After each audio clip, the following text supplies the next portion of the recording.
Bueno, buenas tardes chicos ante todo. Espero que se encuentren bien. Y ahora vamos a llevar a cabo la sesión número 2 y vamos a hablar sobre violación de domicilio y del secreto de las comunicaciones. ¿Ok? Entonces, no sé si podemos pasar a la siguiente. A ver, el delito contra la violación de domicilio se encuentra tipificado en el artículo 159 al 160 del Código Penal y hablan sobre los delitos contra la violación de domicilio. ¿Qué querrá decir esto? ¿Qué implicará esto? A ver, vamos a desarrollar. Primero, ¿qué es la violación de domicilio? En primer lugar, el domicilio es un derecho fundamental. Entonces, ¿qué vendría a ser la violación de domicilio? Es cuando una persona, cuando de manera arbitraria se ingresa a un inmueble, ¿no? Y así se vulnera lo que establece el artículo 2, inciso 9 de la Constitución, que señala que el derecho a la inviolabilidad del domicilio protege a toda persona contra el ingreso arbitrario o ilegal en su hogar. ¿De acuerdo? Este principio se sustenta o se respalda también en la Convención Americana sobre Derechos Humanos y el Pacto Internacional de Derechos Civiles y Políticos. ¿De acuerdo? Podemos pasar a la siguiente diapositiva, porfis. Ahora, este tipo penal, ¿cuál será el bien protegido que está, valga la redundancia, protegiendo?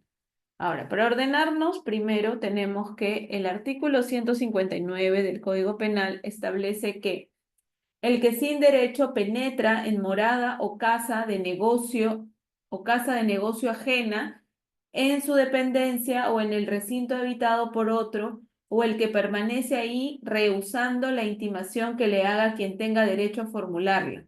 Será reprimido con pena privativa de libertad no mayor de 2 años y con 30 a 90 días multa. ¿Qué es lo que me está diciendo este tipo penal? Nosotros hemos dicho que el domicilio es inviolable, ¿de acuerdo? Y es un derecho fundamental que está recogido tanto en la Convención Interamericana de Derechos Humanos como en la Constitución Política, ¿ok? Por tanto, cuando yo vulnero ese derecho fundamental, voy a estar encajando, esa conducta va a encajar dentro de el tipo penal descrito en el artículo 159. Por eso dice, el que sin derecho penetra en morada o casa de negocio ajena en su dependencia o en el recinto habitado por otro, o el que permanece ahí rehusando la intimación que le haga quien tenga derecho a formularlo. Será reprimido con pena tal. Entonces, ¿cuál es el bien jurídico protegido en este delito?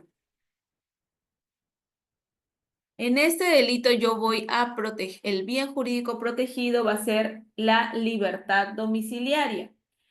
Y esta se va a entender como la facultad de disponer de la vivienda o del local elegido como morada o casa de negocio, con sus respectivas dependencias. ¿Qué quiere decir? Que no solamente implica el lugar en donde yo vivo. Si, por ejemplo, yo tengo una casa y esta casa al costado y esta casa también tiene una tienda, nadie podrá ingresar sin autorización previa ni a la casa ni a la tienda.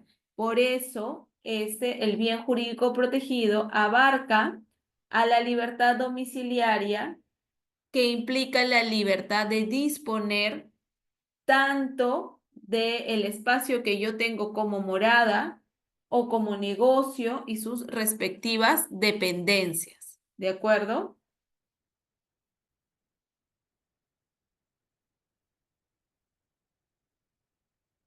También algunos autores señalan que el bien jurídico protegido cubre la intimidad, el derecho a la morada, que encuentra reconocimiento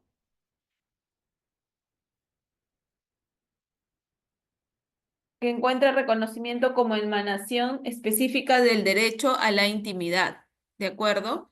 Entonces, el derecho de no violar el domicilio ajeno también va de la mano del derecho a la intimidad, ¿ok? Ahora, en este caso, ¿el tipo penal me requiere una cualificación especial?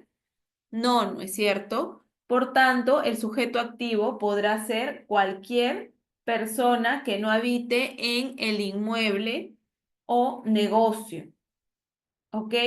Y por tanto, el sujeto pasivo vendría a ser quien ostenta el derecho a ocupar esta morada, ya sea si es el dueño de esta o un tercero que la tiene alquilada o cedida a título gratuito. ¿De acuerdo? En este caso, ¿cuál será la acción típica? ¿Cuál creen que sea la acción típica en este delito?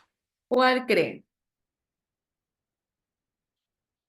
La acción típica vendría a ser el hecho de penetrar o permanecer sin derecho en morada o casa de negocio ajena, así como en sus dependencias o en recinto habitado por otro.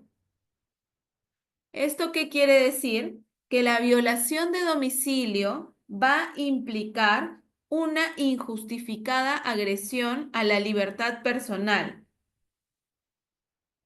entendiéndose dicha libertad como el derecho que tiene toda persona a desenvolverse libremente dentro del espacio físico que le está reservado para su vida privada. ¿De acuerdo?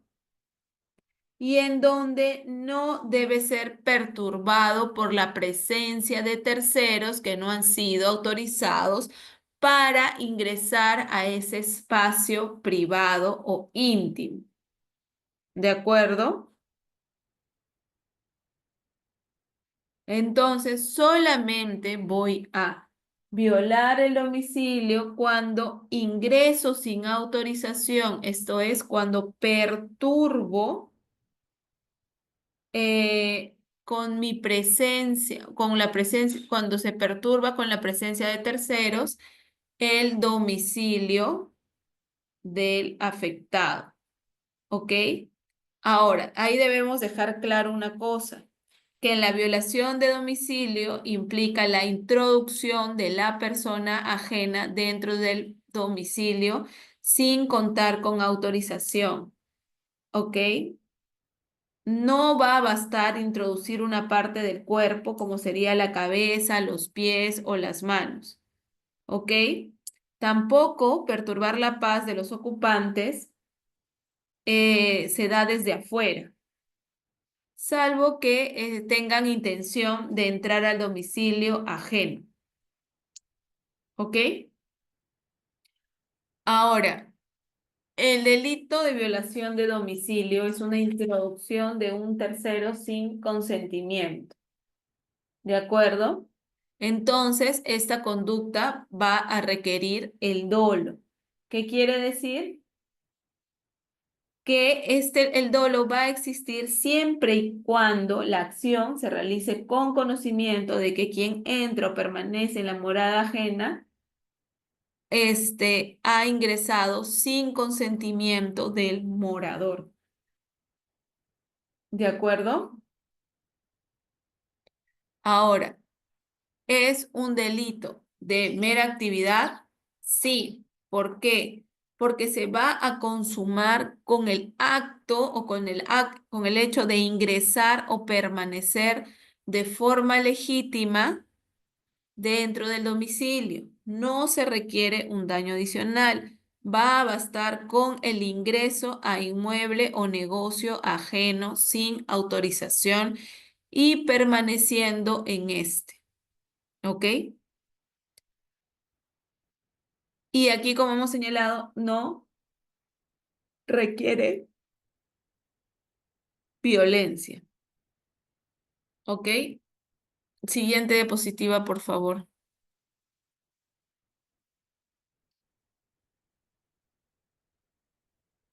Ahora,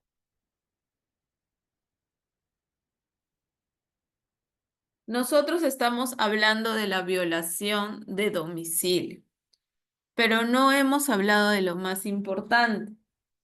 ¿Qué se entiende por morada o por domicilio?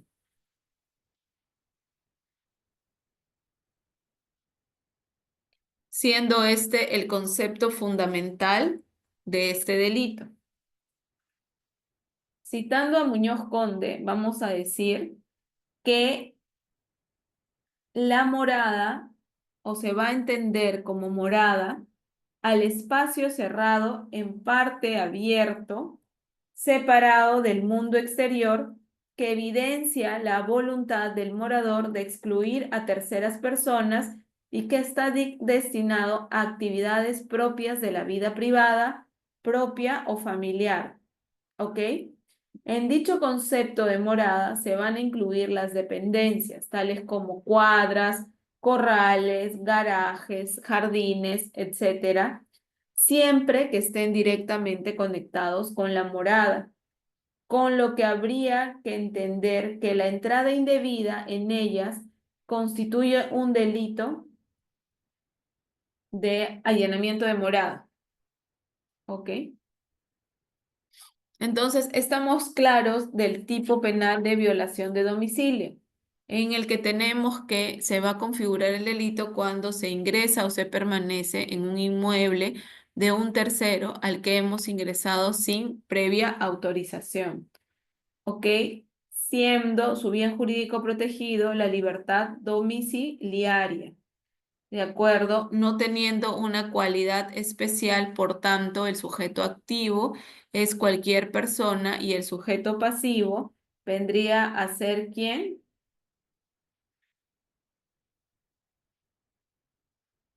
se afecta con el ingreso sin autorización de dicha persona. Siendo la acción típica ¿cuál?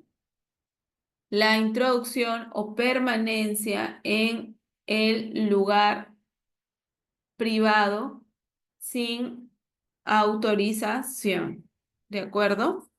Ahora vamos a hablar del delito de allanamiento ilegal de domicilio, que está recogido en el artículo 160 del Código Penal, que establece lo siguiente. El funcionario o servidor público que allana un domicilio sin las formalidades prescritas por ley o fuera de los casos que ella determina, será reprimido con pena privativa de libertad no menor de 1 ni mayor de 3 años e inhabilitación de 1 a 2 años conforme al artículo 36, inciso 2, 1, 2 y 3. ¿Ok? Ahora, ¿qué implica el artículo 160 del Código Penal? ¿Este es un delito común o es un delito especial? Es un delito especial, ¿no? ¿Por qué es un delito especial? Porque no puede ser cometido por cualquier persona, sino única y exclusivamente por un funcionario o servidor público. ¿De acuerdo? Esto es, cumplen con una cualificación especial. ¿De acuerdo? Entonces, aquí, ¿cuál será la acción típica en este caso? Tal cual, allanar el domicilio sin cumplir con las funciones determinadas. ¿Esto qué quiere decir? Cuando el funcionario o servidor público se introduce en un inmueble sin haber cumplido con las formalidades prescritas por ley o fuera de los casos determinados de la norma. Porque, ¿qué pasa si es un delito cometido en flagrancia? ¿Podría yo ingresar al domicilio, sí o no? ¿Qué opinamos?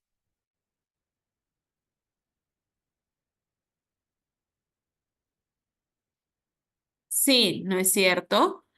Pero lo que está cuestionando o sancionando la norma es ¿qué cosa? El allanamiento abusivo. ¿Qué quiere decir esto? Que se introducen al domicilio sin ningún tipo de amparo legal. Y este abuso solamente se va a dar por quien hubiese tenido la posibilidad de usar este derecho. ¿Los funcionarios y servidores públicos pueden ingresar a un domicilio? Sí. ¿Pueden allanar un inmueble? Sí. Pero tienen que hacerlo cumpliendo con las formalidades de ley. Si no lo hacen, sería un allanamiento ilegal, contrario a la norma. ¿Ok? ¿Cómo se consumaría este delito? Se va a consumar o se va a perfeccionar cuando el funcionario o servidor público penetra o ingresa al domicilio sin contar con las formalidades establecidas por ley o fuera de los casos prevista por aquella. Ojo, aquí hay dos elementos de configuración del delito o de consumación, ya sea cuando ingreso sin cumplir las formalidades establecidas por ley o cuando este ingreso se efectúa, pero no está enmarcado dentro de la normativa.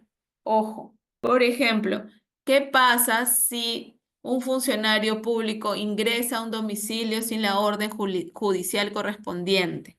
Esto será un allanamiento ilegal, pues no cuenta con la autorización del titular del derecho domiciliario. ¿De acuerdo?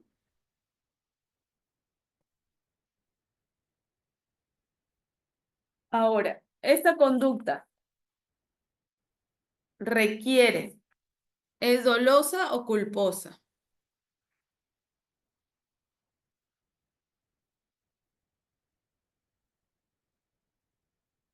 Es dolosa. ¿Por qué? Porque el funcionario público tiene pleno conocimiento de que está ingresando al domicilio, ¿no? Sin contar con la autorización correspondiente. ¿De acuerdo? Porque yo sí puedo, no, el funcionario público puede allanar un inmueble, ¿sí o no?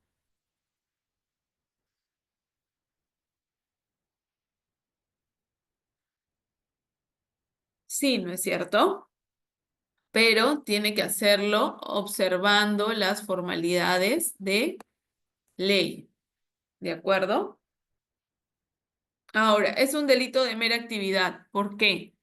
Porque se va a configurar o se configurará cuando se ingresa al inmueble sin autorización. Sin autorización o este allanamiento se hace incumpliendo se hace fuera de los casos que la ley determina, ¿ok? Y va a bastar con la introducción en el inmueble sin autorización para que el delito se consuma. Por ende, es un delito de mera actividad.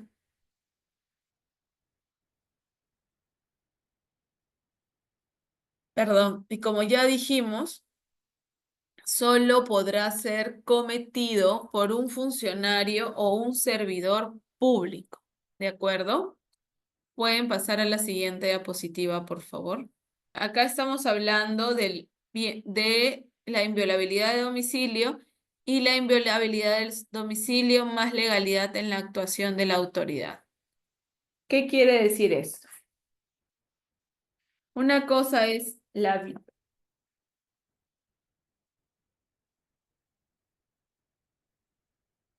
tanto en el delito de violación de domicilio como allanamiento ilegal, ¿qué bien jurídico yo estoy protegiendo?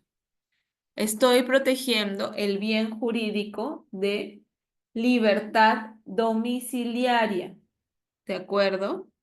Entendiéndose, como ya lo hemos dicho, como la libertad o la facultad de disponer de la morada, de, de, de la morada, ya sea como casa o negocio. ¿De acuerdo? Y nadie puede introducirse en esta morada sin autorización o sin, ya sea sin autorización del dueño del inmueble o sin autorización judicial. ¿De acuerdo? En la violación de domicilio yo no puedo entrar a casa ajena ni a negocio ajeno si es que no me lo han autorizado. Y en la inviolabilidad y en el allanamiento ilegal, la autoridad no puede ingresar al domicilio para ejecutar alguna acción si es que no cuenta con una orden judicial expresa. ¿De acuerdo?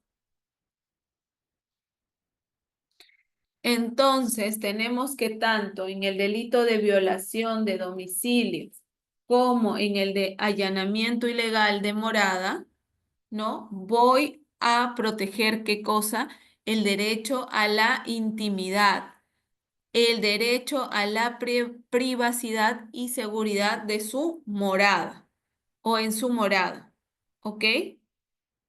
Por tanto, en este delito o en estos delitos que se ha descrito, nosotros tenemos que se van a sentenciar o se va a regular que va a tener algún tipo de sanción aquella conducta que viole el derecho del morador a decidir libremente quiénes pueden ingresar a su domicilio. ¿Ok?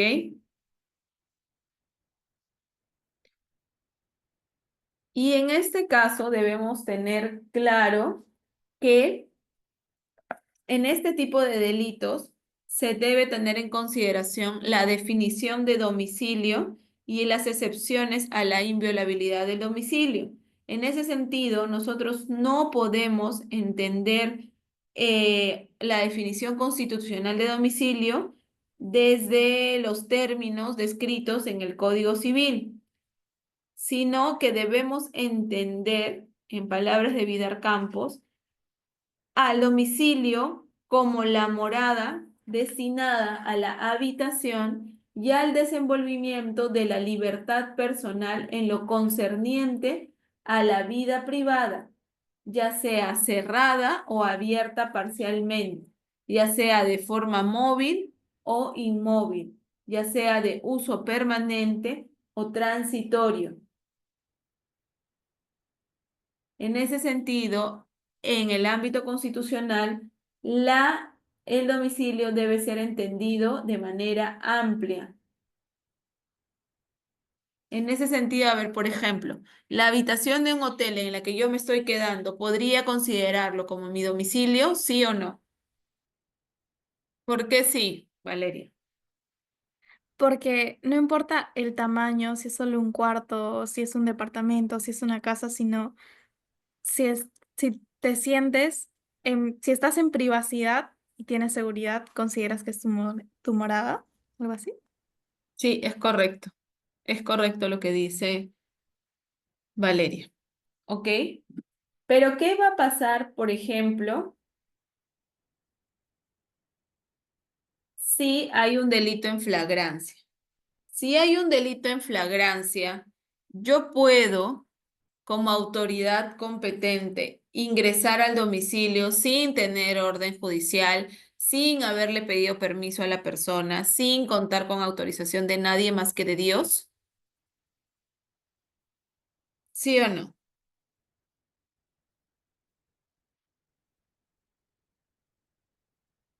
¿Qué opinamos?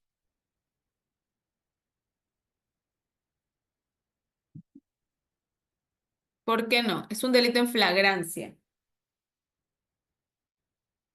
Cuando se trata o cuando existe la flagrancia, el servidor o el funcionario público va a quedar plena y absolutamente legitimado para ingresar al domicilio siempre y cuando su intervención se convierta en necesaria para la consumación de un ilícito penal o la fuga de un delincuente o la desaparición de los instrumentos que facilitaron la comisión del delito. Ahora, Si yo también tengo conocimiento, si yo soy un servidor o un funcionario público y tengo conocimiento de la existencia de un peligro inminente de la perpetración de un delito, si es que tengo conocimiento fundado, certeza clara y manifiesta de la comisión inminente de un delito, también calzaría como otra excepción a la inviolabilidad de domicilio y por ende el servidor o el funcionario público pueden introducirse en esa morada, ¿ok? Y también por razones de sanidad o grave riesgo, ¿ok? ¿Qué quiere decir esto? A ver. Cuando se trata de un delito flagrante, yo les cuento. Un día, yo estaba aquí por mi casa, que casi todos conocen, entonces me estaba yendo hacia el parque y en eso escucho, o sea, yo estaba justamente cruzando la avenida y justo en la avenida hay dos edificios que colindan frente a frente, ¿ok? Entonces yo empiezo a escuchar un griterío que decía, le está pegando, gritaban de un edificio al otro. Le está pegando y la gente abajo también gritaba, las señoras del edificio del frente gritaban, era todo un escándalo. ¿Qué había pasado? Que de un edificio al otro se veía cómo el señor la estaba agarrando de los pelos y arrastrándola a la esposa y la tiró al piso y la estaba golpeando, ¿no? Y estaban pidiendo que interviniera. Si en ese caso habría habido un policía abajo, el policía habría podido ingresar al domicilio de ellos, haber tumbado la puerta, haberse metido y haber detenido a la persona, ¿sí o no? ¿Qué opinamos? Sí, ¿no es cierto? Porque se ha evidenciado la comisión de un delito, como correctamente ha dicho Valeria. Entonces, al haber un delito flagrante, sí puedo introducirme en el domicilio. Ahora, por ejemplo, ¿qué pasa si yo veo, estamos, eh, por ejemplo, hay una reunión en una casa, ¿no? Y la persona está amenazando a otra con un arma y la tiene encañonada en la cabeza. La policía podría tumbar, todavía no se ha cometido el delito, solo la tiene encañonada con la pistola en la cabeza. La policía podría entrar, intervenir y detener a esa persona, ¿sí o no?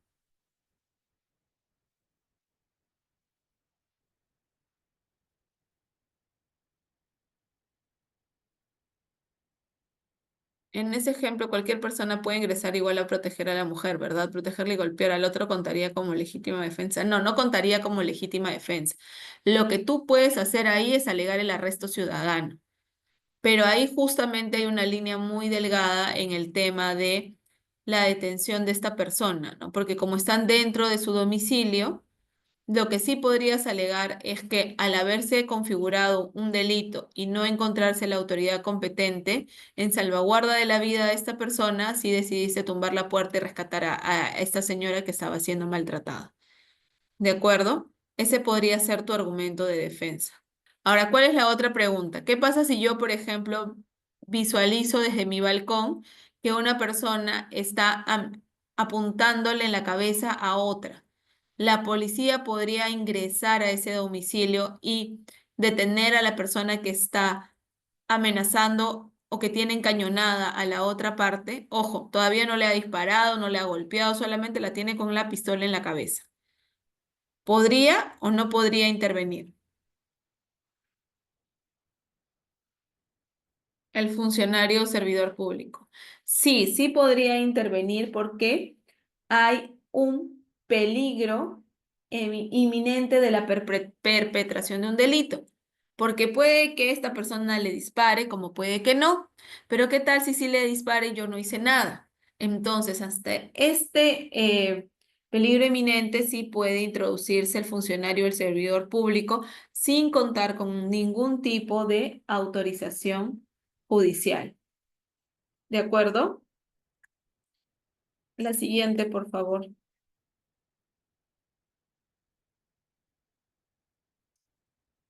Como ya hemos señalado, Este se trata de un delito que protege la inviolabilidad de domicilio como extensión de la esfera privada de las personas frente a injerencias indebidas, ya sea de particulares o de funcionarios públicos.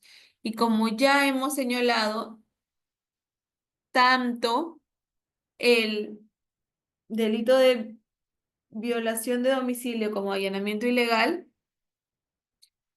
el sujeto activo, por un lado, en la violación de domicilio es cualquier ciudadano, cualquier persona sin cualificación especial. En cambio, en el allanamiento ilegal solamente serán el funcionario o servidor público. Y el sujeto pasivo en ambos delitos puede ser cualquier persona. ¿Ok? Y la conducta típica, tanto en el delito de violación de domicilio como allanamiento ilegal, va a ser penetrar, permanecer o allanar domicilio ajeno ilegalmente. Y se requiere que esta conducta sea dolosa.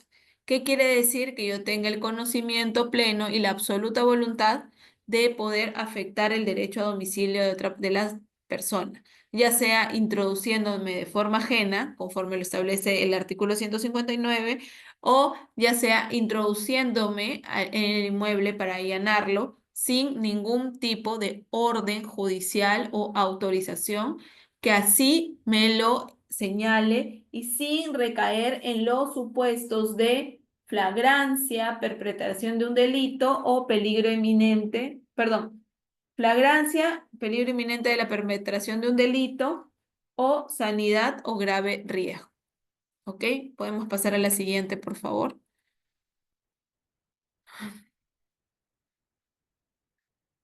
Bueno, y acá el Tribunal Constitucional ha señalado, por un lado, que no se vulnera el derecho a la inviolabilidad de domicilio si la persona que permite el registro es del entorno familiar del imputado.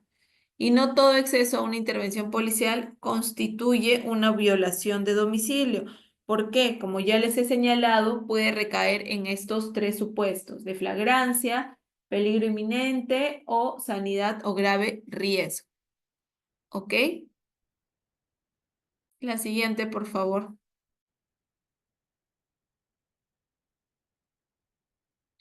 Ahora tenemos el delito contra la violación del secreto de las comunicaciones.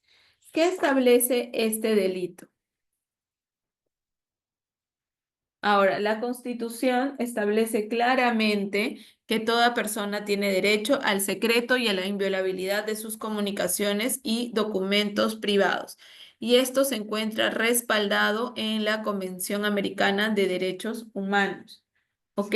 Siguiente, por favor. El delito de violación del secreto de las comunicaciones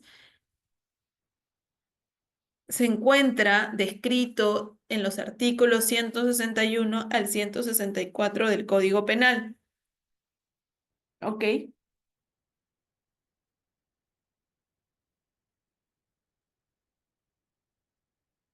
Y aquí el bien jurídico protegido que se va a amparar es básicamente el derecho a la privacidad. ¿De acuerdo? Aquí tenemos dentro de este delito tenemos dentro del capítulo de violación del secreto de de las comunicaciones, tenemos la violación de correspondencia, interferencia telefónica, posesión o comercialización de equipos destinados a la interceptación telefónica o similar, interferencia de comunicaciones electrónicas de mensajería, instantáneos y similares, supresión o extravío indebido de correspondencia y publicación indebida de correspondencia. Si ustedes se dan cuenta, aquí lo que se está buscando proteger es que no se vulnere el derecho a ¿a qué? A la privacidad, que va de la mano con el derecho a la intimidad. ¿Ok? Siguiente, por favor.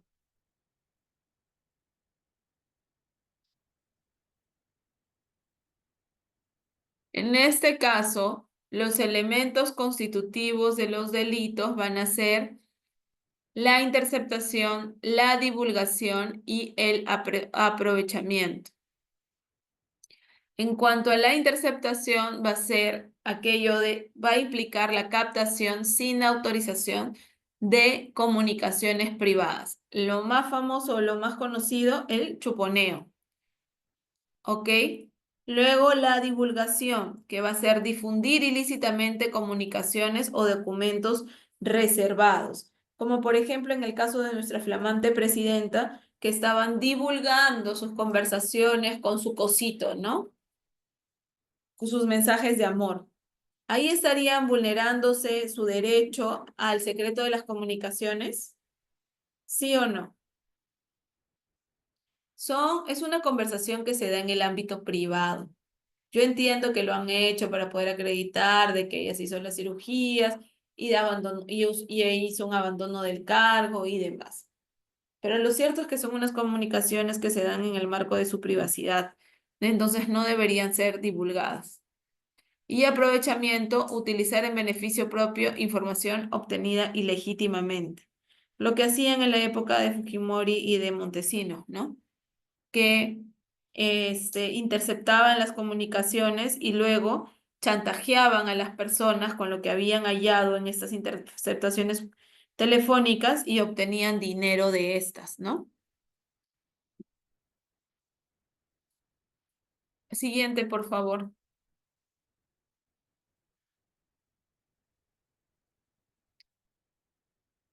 Ok, aquí vamos a tener que la acción típica en estos delitos va a ser ¿qué cosa? El apoderamiento de información sin consentimiento alguno. ¿De acuerdo? En el caso de la violación de la correspondencia, ¿cuál será? Apertura o apoderamiento de una correspondencia para conocer su contenido, debiendo ser claros en que el verbo abrir tiene otras acepciones, la de descubrir o hacer patente una cosa por dentro. ¿Qué quiere decir? Que yo, a pesar de que sé que esa correspondencia no es mía, de chismosa, quiero abrirla, abro la correspondencia y con eso estaría cometiendo el ilícito penal. Eso coméntenles a sus mamás, porque mi mamá tenía la costumbre de abrir todos los documentos que llegaban para mí, sin excepción. Ahora, aquí en la jurisprudencia se ha señalado el concepto de secreto e inviolabilidad de las comunicaciones y documentos privados. Ahora, esta reserva e inviolabilidad de las comunicaciones también va a proteger la privacidad de los recibos por los servicios públicos. ¿Ok? Siguiente, por favor.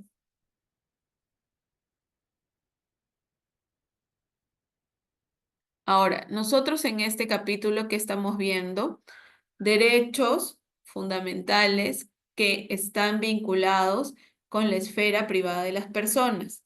Por un lado, se tutela la inviolabilidad del domicilio, reconociéndose al hogar o a la morada, a ese espacio esencial de autonomía y privacidad frente a intromisiones indebidas, ya sea por particulares o por las entidades públicas. Y en el segundo se está resguardando o se está cautelando tanto el secreto como la confidencialidad de las comunicaciones, ¿ok? Y ambos tipos van a buscar resguardar la libertad personal, la privacidad y el libre desarrollo de la vida social de las personas. ¿Ok? Y eso sería todo de mi parte, chicos. ¿Tienen alguna duda o alguna consulta? Nada. Entonces, chicos, yo tengo que pasar a retirarme.